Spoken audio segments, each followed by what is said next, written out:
व्हिडिओला सुरुवात करते. स्टिचिंग सुरेखामध्ये सगळ्यांचं मनापासून स्वागत आहे. आज आहे आषाढी एकादशी आणि मी कुठं आले हे तुम्हाला सांगायची गरज नाही. माझ्या चेहऱ्यावरून आजूबाजूच्या सगळ्या लोकांवरून तुमच्या लक्षात येते मी आले वृद्धाश्रमात इथे चुनाभट्टीला. बऱ्याचदा मी ह्याचा पत्ता दिला आहे. खूप जण विचारतात भेट देण्यासाठी. तर पालघरवरून जवळ आहे चुनाभट्टीला, तुम्ही जाऊन भेट देऊ शकता. पूजा करताना शूट घ्यायला जमलं नाही आणि आत्ता डायरेक्ट आरती सुरुवात आहे तेव्हापासूनचं शूट घेतलं आणि शूट मी छोटे क्लिप घेत असते. पण एक वेगळं समाधान मिळते. चला ह्यांच्यासोबत आपण आषाढी साजरी करू.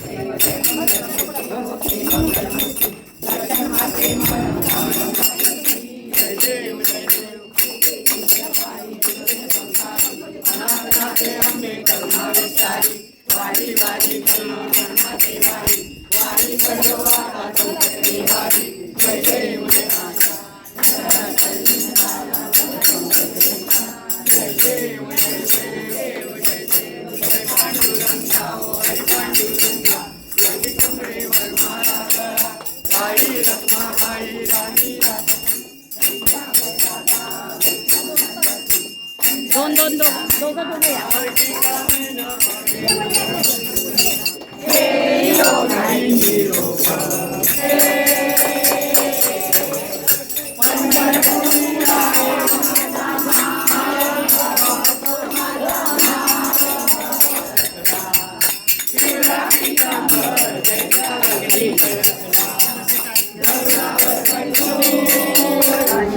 मंगलाये नमो हरि सर्व मंगल मांगल्ये शिवे सर्वार्थ साधिके शरण्ये त्र्यंबके गौरी नारायणी नमोस्तुते नारायणी नमः.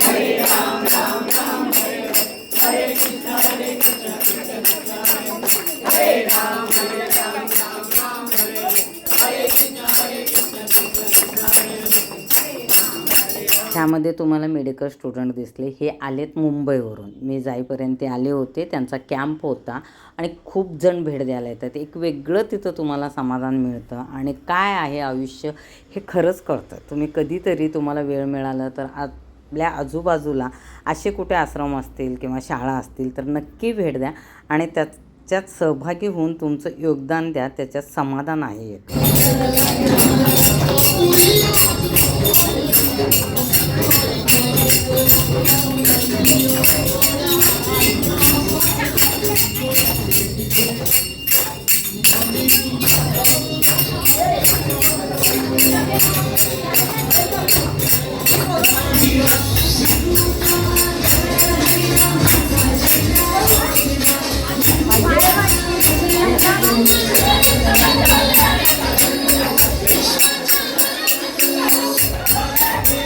वारीमध्ये सगळी जशी वारी करतो ना आपण पंढरपूरला जाताना तशीच पूर्ण इथं वारी केली जाते आणि सगळ्यांचं वय मला वाटतं 60च्या पुढे आहे. 80-85पर्यंत आहे. पण त्यांचा जरा तुम्ही उत्साह पाहिला तर आपणसुद्धा कमी पडतो बघा.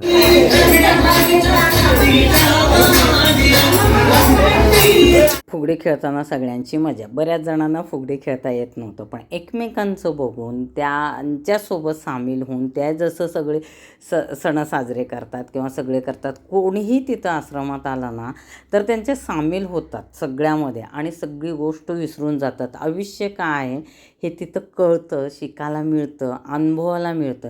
जेव्हा तुम्ही प्रत्यक्षात तिथं भेट देता ना तेव्हा तुमच्या लक्षात येतं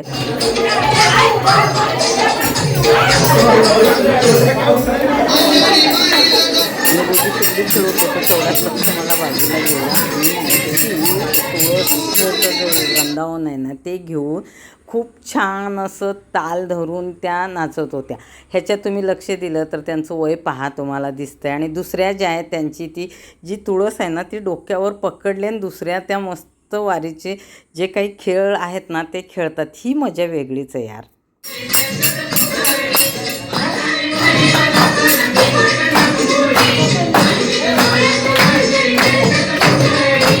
ज्यांना ज्यांना फुगडी खेळायचं आहे त्या माझ्याजवळ यायच्या आणि मस्तपैकी आम्ही सगळ्यांसोबत फुगडी खेळलो. असं एकही व्यक्ती नव्हती की वारीमधले फुगडी, टाळ वाजवणं सगळ्या गोष्टी मनापासून करतात. वय झालं हे विसरून ते तिथं जगतात आणि आपण घरी तेवढी साजरे करत नाही तितके सण तिथं उत्साहात साजरे होतात.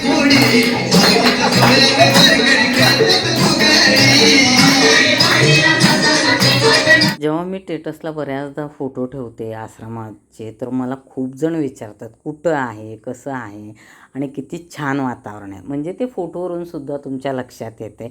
हे मी खूपदा सांगितलं आहे. पालघरजवळ आहे चुनाभट्टी. पालघर स्टेशनपासून उतरलं की तुम्ही डुगडुगीने गेले तर तुम्हाला 20 रुपये घेतात आणि तिथं अवश्य तुम्ही भेट दिलं की कळेल. असं नाही आहे की सणाच्याच दिवशी कधीही जा, तिथं वातावरण असंच असतं नेहमी. विठुरायाची वारी खूप छान झाली माझी ह्या वर्षी पुण्यात ते हडपसर.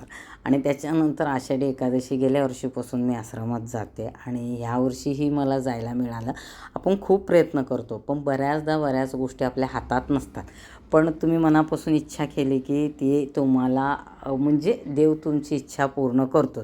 माऊलीच्या कृपेने ह्या वर्षीसुद्धा आषाढी खूप छान झाली. सगळ्यांना वारीमध्ये जे काही अनुभव घ्यायचे ते प्रत्यक्षात तिथे घ्यायचे होते. जे काही मेडिकल स्टुडंट त्यांचा स्टॉप होता तर त्यांच्यासोबत मस्तपैकी आम्हीसुद्धा ताल धरलं आणि वारीमध्ये जे काही भजन असतं, कीर्तन असतं किंवा टाळ धरून जे काही नाचणं किंवा त्याच्यात एक जो उत्साह असतो ना तो पूर्ण हित करण्याचा प्रयत्न केला आणि त्यांना इतकं छान वाटत होतं. ते येऊन विचारत होते. कदाचित असं असतं ना आपण जेव्हा मोकळे होतो ना मोकळ्यापणाने वागतो ना तसं समोरचाही व्यक्ती तुमच्याशी मोकळेपणाने वागतो. कधी हे अनुभव आपण कधीच घेतलेले नसते.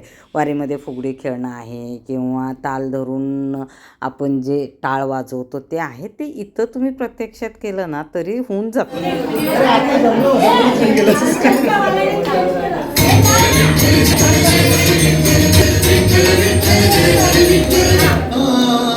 पंढरपूरच्या वारीत गेल्यानंतर जेव्हा वारकरी आपणाला माऊली टाळ असं वाजवायचं आहे, माऊली पताका असा पकडायचा आहे, माऊली तुळस अशी हे करायचे ते शिकवत होते. तेच शिकलेलं मी इथं करत होते.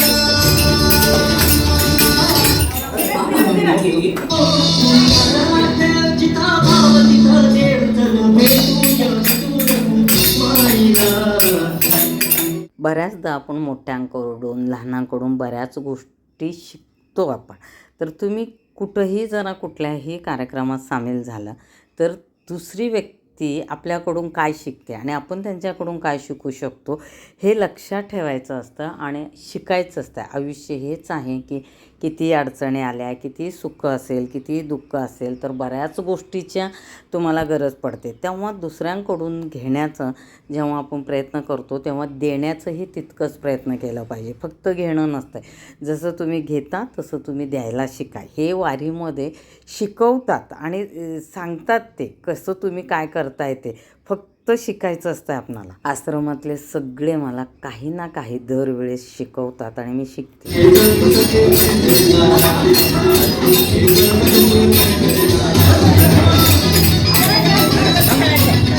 आम्हाला फार आनंद झाला. नेहमी इकडे येत जा. हे आपलंच आहे. फक्त आमचं 2 ते 4 आल्यावरती आराम होतो. बाकी कधी पण या दरवाजे खुले आहेत तुमच्यासाठी. मी आषाढी एकादशी फार लक्षात राहील. पण आम्ही भरोसा नाही ना देतात. नाही मामी राहणार आहे. पहिल्यांदा आले सगळे तुम्ही नेहमी हे बाकीचं कसं वाटलं? छान वाटलं? कसा होता अनुभव? आपल्यापेक्षा छान जगतात असं लक्षात येत आहे ना एवढ्या अडचणी असून सुद्धा. आज आमची एकादशी पण खूप चांगली झाली. तुमचे आशीर्वाद मिळाले आम्हाला. याच्यानंतर पण होणार. ते येणारे कधी म्हणत नाही कमी येणार नाही म्हणून तो स्वतःहूनच असतो की आम्ही येऊ. आम्हाला असं सांगावं नाही लागत की बघत आपण. म्हणजे ह्यांना पाहिल्यावर काय वाटतं यंग जनरेशनला? सगळे मेडिकल फील्डला काय वाटलं यांना पाहिल्यानंतर सगळ्यांना? हा, म्हणजे असं एक एंड येतो आयुष्याचा, पण त्यात पण ते उभे राहतात. आपल्या अडचणी खूप छोट्या आहेत बघायला गेलं तर. आता त्यांचं बघा, कुठलाही तुम्ही हेच नाही, तुम्ही अचानकही आले नाही इथं तर तुम्हाला असा कार्यक्रम नेहमी बघायला भेटेल. आणि सगळे सण ते उत्साहात साजरे करतात, आपल्यापेक्षा मस्तपैकी. हा, आम्हाला पण आठवणीत राहील ती एकादशी. आम्ही पुढच्या वर्षी पण येणार एकादशी. नेहमी या, कधी पण या, स्वागत आहे. चालेल चालेल.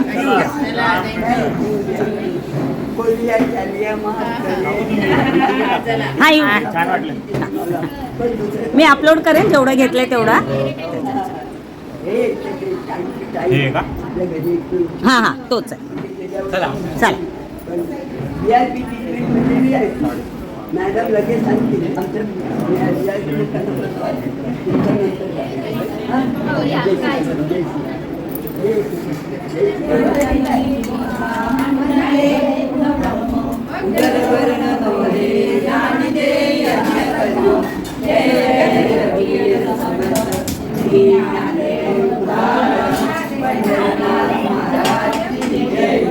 आत्ता सगळेजण फराळीला बसलेत. ज्यांचं एकादशी आहे ते सगळे फराळ खाणार आणि ज्यांना जेवायचं आहे म्हणजे दोन्हीही स्वयंपाक असतं, म्हणजे फराळही असतो आणि नॉर्मल जेवण पण असतं. बरेच जण उपवास करतात, जेवतात, मस्तपैकी सगळेजण एन्जॉय करत आयुष्य जगतात.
बऱ्याचदा असं होते की मला जायचं असतं आश्रमात किंवा कुठेही जायचं असते, कधी कधी वेळ किंवा कामामुळे जमत नाही.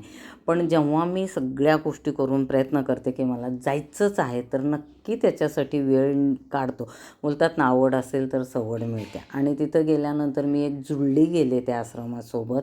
तेव्हापासूनचं एक वेगळं वातावरण, एक वेगळं आयुष्य जगते असं वाटतं. खूप सोपं आहे तो क्षण जगायला शिका. पुढच्या क्षणाला काय होईल आपणाला माहिती नसतं. जसं बोलतात ना की तुम्हाला अगर कुठल्या गोष्टी चांगल्या करायच्या होत नाही आहेत तर वाईट करू नका, ही माझी आजी नेहमी म्हणायची. आणि माझी आजी वारकरी संप्रदायामध्ये तिचं छोटंसं हॉटेल होतं, पण ज्या पद्धतीने ती आयुष्य जगायची तिच्याकडून खूप काही शिकले. आज ते आमच्या आयुष्यात नाही आहे, पण ती शिकवते आणि ती नेहमी माझ्यासोबत असते, हे कुठंतरी एक समाधान असतं. तर भेटूया पुढच्या व्हिडिओमध्ये. धन्यवाद.